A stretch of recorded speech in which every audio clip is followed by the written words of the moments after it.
Assalamualaikum warahmatullahi wabarakatuh. Saya Nur Ivana Gufrani binti Rosli akan memulakan pembentangan kami yang bertajuk Negeri Sabah, Destinasi Budaya dan Masyarakatnya.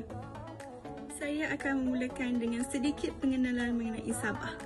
Sabah merupakan negeri di bawah Bayu yang merupakan sebahagian daripada Persekutuan Malaysia. Negeri Sabah adalah negeri kedua yang terbesar di Malaysia dan terletak di utara Pulau Borneo. Dengan kawasan yang menjangkau 72,500 km persegi, negeri Sabah terletak di bahagian paling utara Borneo dan juga merupakan pulau ketiga yang terbesar di dunia. Kedudukan negeri Sabah yang sangat strategik yang berada di bawah laluan angin monsun menyebabkan negeri Sabah tidak pernah dilanda ribut taufan kecuali beberapa ribut tropika yang berskala kecil. Disebabkan oleh kedudukan negeri Sabah yang sangat strategik, negeri Sabah cukup terkenal dengan tempat pelancongan yang kaya dengan tarikan alam semula jadi, terutamanya di pulau-pulau, pusat penjagaan hidupan liar dan kawasan taman negara yang menjanjikan keindahan hutan belantara Borneo yang sangat mengejutkan. Antara tempat pelancongan yang paling popular di negeri Sabah adalah Gunung Kinabalu. Gunung Kinabalu yang ketinggiannya mencecah 4,095 meter dari aras laut. Gunung Kinabalu juga merupakan gunung yang ke-29 tertinggi di Asia Tenggara. Ia turut menjadi lambang kemegahan kepada setiap penduduk yang tinggal di Sabah. Sabah sering dikatakan sebagai sebuah negeri yang unik disebabkan setiap kumpulan etnik mempunyai amalan kebudayaan, amalan kepercayaan, agama, adat resam dan warisan seni yang berbeza. Masyarakat Sabah terdiri daripada 33 kumpulan peribumi yang berkomunikasi dalam lebih 50 bahasa dan 80 dialek yang unik. Antara etnik terbesar di Sabah ialah etnik Kadazan Dusun yang merangkumi hampir 30% daripada keseluruhan penduduk di negeri Sabah. Keharmonian masyarakat Sabah dapat dilihat dengan jelas melalui amalan, sambutan, perayaan, pesta keamatan yang merupakan upacara perayaan khas untuk menghormati Bambazon, iaitu untuk menghormati semangat padi. Sambutan perayaan ini telah menjadi amalan tradisi etnik Kadazan Dusun sejak dahulu lagi dan ianya disambut pada setiap 30 dan 31 Mei setiap tahun. Saya Nur Syamimi binti Muhammad Azizi ingin menyambung pembentangan ini. Di sini saya akan membincangkan 3 sektor ekonomi di negeri Sabah iaitu pertanian, perdagangan atau perniagaan dan perikanan. Seperti yang kita ketahui, negeri Sabah merupakan negeri kedua paling besar di Malaysia yang kaya dengan sumber-sumber semula jadi iaitu hutan, galian, fauna dan flora sehinggalah kehidupan laut. Ekonomi di negeri Sabah bergantung kepada ekspor komoditi utamanya seperti minyak kelapa sawit, koko, getah dan kayu balak. Pada masa kini, negeri Sabah merupakan pengeluar utama minyak kelapa sawit dan koko di seluruh Malaysia. Selain daripada sektor kayu kayan dan pertanian, sektor perkilangan dan pelancongan juga berkembang pesat dan bertambah penting sebagai sumber ekonomi di negeri Sabah. Yang pertama adalah pertanian, yang salah satu asas ekonomi di Sabah. Hasil pertanian Sabah menyumbang kepada pasaran tempatan dan juga pasaran ekspor. Industri ini memberikan pekerjaan kepada ribuan penduduk tempatan dan berperanan penting dalam memacu pertumbuhan ekonomi Sabah. Yang kedua pula, pertumbuhan pesat sektor perdagangan dan perniagaan di Sabah dapat dilihat terutamanya di bandar-bandar besar seperti Kota Kinabalu, Sandakan dan Tawau. Pelbagai perkhidmatan dan perniagaan makanan serta minuman telah berkembang pesat dalam beberapa tahun kebelakangan ini. Sabah juga merupakan destinasi pelancongan yang popular dan sektor pelancongan turut menyumbang kepada aktiviti perdagangan dan perniagaan di negeri ini. Dan yang ketiga pula, Sabah juga dikenali dengan sumber perikanan yang kaya. Perikanan merupakan sumber rezeki utama bagi komuniti pesisiran dan aktiviti ini melibatkan tangkapan ikan, peternakan ikan serta pemprosesan dan ekspor produk perikanan. Ekonomi marin ini tidak hanya menyediakan makanan tempatan, tetapi juga menghasilkan pendapatan dari ekspor ikan dan produk marin. Namun, perlu diambil perhatian bahawa negeri Sabah juga menghadapi cabaran seperti kelestarian alam sekitar dan kesenjangan ekonomi antara bandar dan luar bandar.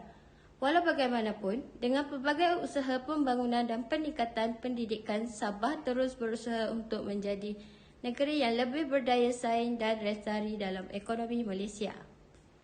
Dari segi persembahan atau tarian tradisional negeri Sabah, Sabah mempunyai pelbagai jenis tarian tradisional yang menarik. Dengan rakyat yang berbilang kaum, maka Sabah sudah pastinya mempunyai pelbagai jenis tarian tradisional dari etnik-etnik yang ada di negeri ini. Tarian ini biasanya dibuat dalam majlis-majlis keramaian seperti pesta keamatan atau majlis kahwin. Yang pertama adalah tarian Sumazau.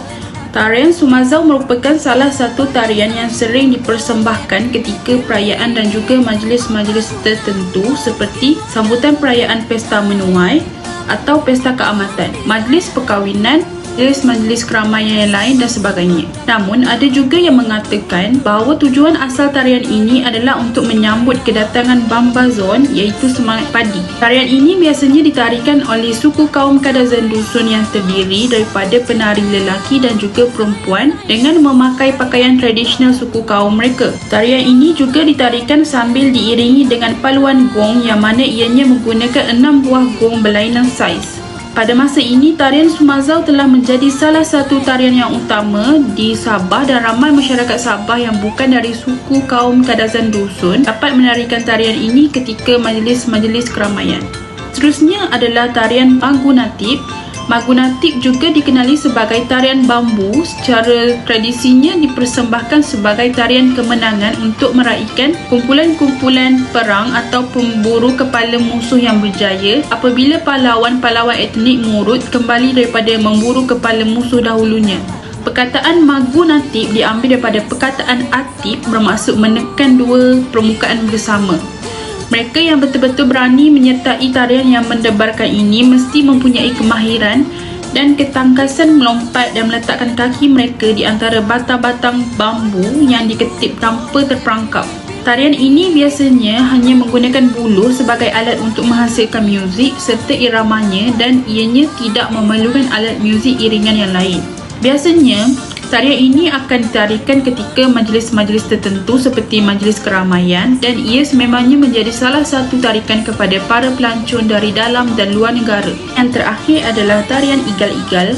Tarian Igal-Igal merupakan tarian tradisi suku kaum Bajau di Sabah. Ia sangat popular di kalangan masyarakat Bajau terutamanya di pantai timur Sabah seperti di daerah Semporna. Perkataan igal dikatakan diambil daripada perkataan eagle iaitu helang.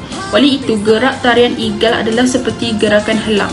Tarian ini biasanya ditarikan ketika majlis-majlis tertentu seperti majlis perkahwinan atau majlis keramaian yang lain seperti di pesta regata lepa-lepa. Ia juga ditarikan sambil diiringi muzik iringan yang dihasilkan melalui alat muzik tradisional seperti kulintangan, gong dan tambul. Selain itu, penari tarian ini juga akan membacakan beberapa pantun yang mana kadang-kala ianya dijadikan satu pertandingan antara dua orang penari. Pantun yang dibawa biasanya menceritakan mengenai pribadi penari itu sendiri seperti dari segi rupa paras, cara berpakaian dan lain-lain lagi. Seterusnya, saya Anissa akan menerangkan tentang tempat-tempat menarik di negeri Sabah. Yang pertama, Gunung Kinabalu ialah sebuah gunung terletak di daerah Kundasan Ranau, bahagian pantai barat negeri Sabah. Puncak gunung ini tertinggi bukan sahaja dalam negara Malaysia, malah juga di Pulau Borneo dengan ketinggian mencecah 4,095 meter dari aras laut. Selain itu, Gunung Kinabalu juga merupakan yang ke-29 tertinggi di Asia Tenggara dan merupakan lambang kemegahan kepada setiap penduduk yang tinggal di Sabah. Dan setengah penduduk menganggap Gunung Kinabalu ini merupakan gunung yang dapat memberikan semangat juang dan satu padu rakyat Sabah. Seterusnya, terdapat kepelbagaian biologi yang kaya di sekeliling gunung termasuk spesies tumbuhan dan haiwan yang jarang ditemui di mana terdapat lebih 5,000 spesies flora dan fauna yang hidup dan tumbuh di sekitar Gunung Kinabalu.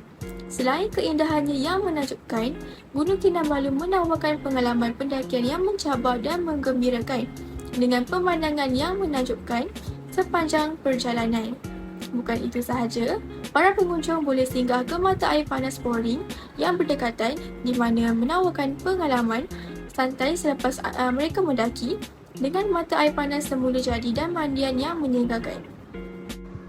Seterusnya ialah Pulau Manukan adalah pulau kedua terbesar di Taman Tunku Abdul Rahman dan ia diiktiraf sebagai Taman Laut Negara. Ia terletak di bahagian Malaysia Timur iaitu di negeri Sabah dan boleh dilawati dengan menggunakan bot. Pulau Manukan adalah pulau yang paling popular di kawasan Kota Kinabalu. Pulau ini mempunyai beberapa kawasan yang terbentang indah di pantai selatan. Selain itu, pantai yang terbaik adalah di kawasan hujung timur pulau itu dan pada luar pesisir Pulau Manukan pula terkenal dengan perairan yang jernih dan pelbagai terumbu karang yang unik. Bukan itu sahaja, pulau ini juga menawarkan pelbagai aktiviti menarik seperti snorkeling, menyelam dan juga berjalan di bawah air di mana anda boleh menerokai hidupan marine yang berwarna-warni. Seterusnya, daripada 5 pulau yang termasuk dalam Taman Tunku Abdul Rahman, pulau ini mempunyai kemudahan pelancongan yang paling maju.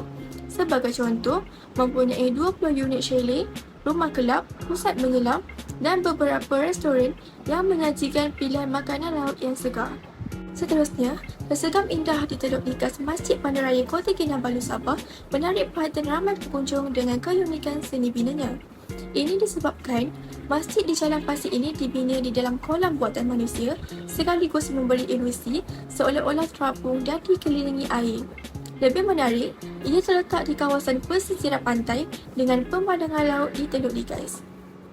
Selain itu, masjid ini dibina pada tahun 1992 dan ia menjadi masjid kebanggaan warga Kota Kinabalu kerana memiliki sudut pemandangan luar dan dalam yang dikata mempunyai bersamaan dengan beberapa sudut pemandangan di Masjid Nabawi di Madinah.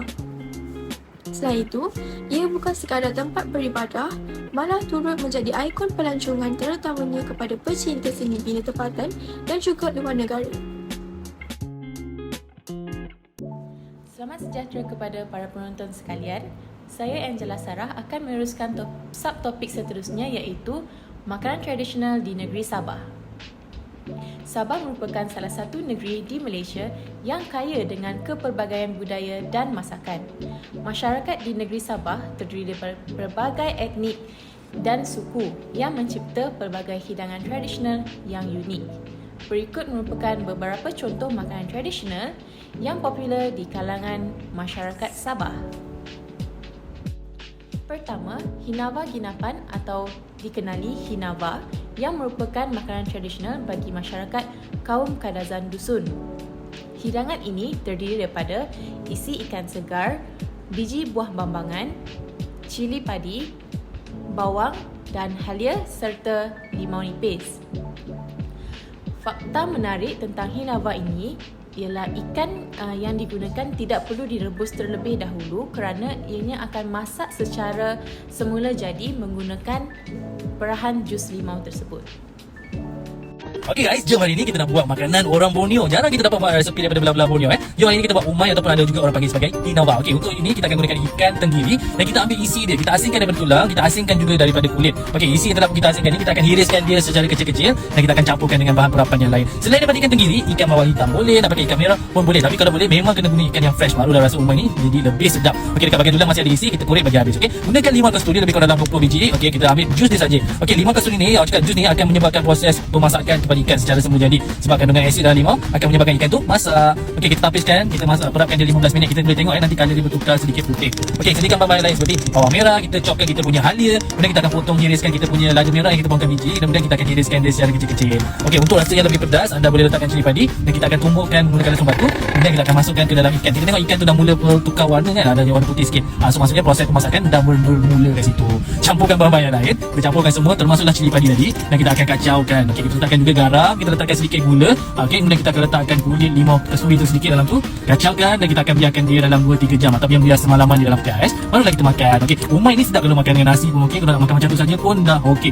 Jarang kita dapat makan resepi-resepi daripada belah Borneo. Jadi apa kata kita cuba buat resepi ni sebab ni kan bulan 8, so kita kena meraihkan kemajmukan rakyat Malaysia. Selamat mencuba guys. Yang kedua, di Sabah dan Sarawak hidangan ini dikenali sebagai linut. Namun secara amnya dikenali sebagai ambuyat. Hidangan ini amat terkenal di negeri-negeri Borneo seperti Sabah, Sarawak dan juga di negara Brunei. Ambuyat diperbuat daripada batang sagu sawit yang juga merupakan bahan berkanji. Ambuyat adalah makanan berkanji yang berwarna jernih atau putih dan juga bertekstur seperti gam. Ambuyat juga diperbuat daripada pokok yang dipanggil ampulung. Cara untuk menyediakan ambuyat ialah campurkan tepung sagu dengan sedikit air sehingga menjadi pekat dan biarkan selama 10 minit. Kemudian buang lebihan air dan campur campuran tepung sagu dengan air mendidih yang panas. Kemudian kacau sehingga menjadi tekstur likat ataupun tekstur gam dan disediakan bersama hidangan cicah seperti cicah sambal ataupun cicah ikan sup kunyit. Yang ketiga, bosok atau tinamba yang menyerupai pekasam atau jeruk dan merupakan hidangan yang popular bagi masyarakat dusun di Ranau Sabah. Bosok terdiri daripada bosok ikan, bosok daging dan juga bosok sayur. Dan boleh dihidang begitu sahaja seperti budu atau tempoyak di semenanjung Malaysia. Bosok dihasilkan daripada ikan kepayang atau daging mentah yang digaul bersama nasi dan garam, atau sayur seperti sayur nangka, nanas muda dan sayuran seperti batang pisang yang muda, umbut polot, sejenis pohon rumbia ataupun tuhau iaitu tumbuhan dalam keluarga bunga kantan. Sungguh waktu mengisahku anda dan ku sisi banu sindu waktu oh sindu toingon ku tababasi oh si kono daan itigin navoku nungo toimo. Yang keempat, hidangan popular di negeri Sabah adalah ulat rumbia atau butut. Ulat rumbia ini boleh dimakan dan tinggal di dalam pokok rumbia. Ulat rumbia ini biasanya memakan pokok rumbia yang sudah reput dan ulat rumbia ini juga adalah makanan eksotik yang mempunyai khasiat protein yang tinggi.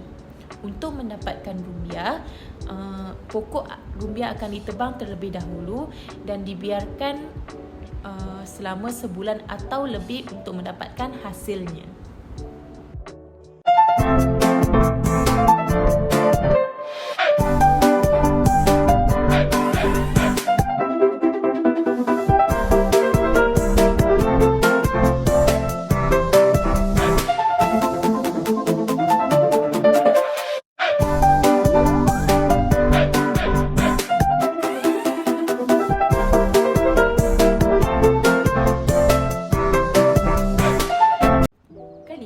Sangar papik atau dalam bahasa Melayunya pisang penyet. Sangar papik merupakan hidangan popular bagi masyarakat kaum Bugis di Sabah. Sangar bermaksud pisang dan papik bermaksud penyet. Hidangan ini merupakan hidangan yang sangat popular dan sangat senang pembuatannya. Namun, sangar papik hendaklah dihidang bersama sambal belacan untuk merasai kesedapannya. Bahan-bahan untuk menyediakan sangar papik adalah amat mudah, iaitu hanya pisang dan juga minyak masak. Terlebih dahulu, pisang itu akan dibuang kulit, kemudian digoreng sehingga separuh masak. Diasingkan, kemudian dipenyet menggunakan lesung batu. Kemudian pisang tersebut akan digoreng semula sehingga garing. Untuk pembuatan sambalnya pula ada terpulang mengikut cita rasa masing-masing dengan menggunakan tomato, cili dan juga sedikit belacan. Bahan ini merupakan antara bahan yang terpenting untuk menyediakan sambal.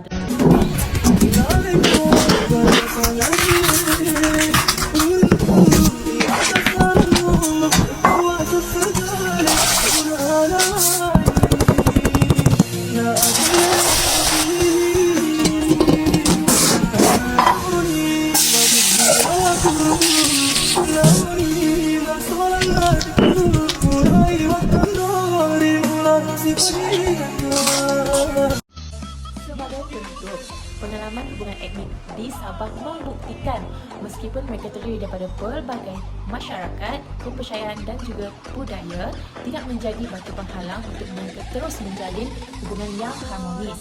Bahkan masyarakat di Sabah sering terlihat bekerja sama antara satu sama lain dalam aktiviti gotong royong maupun aktiviti perayaan.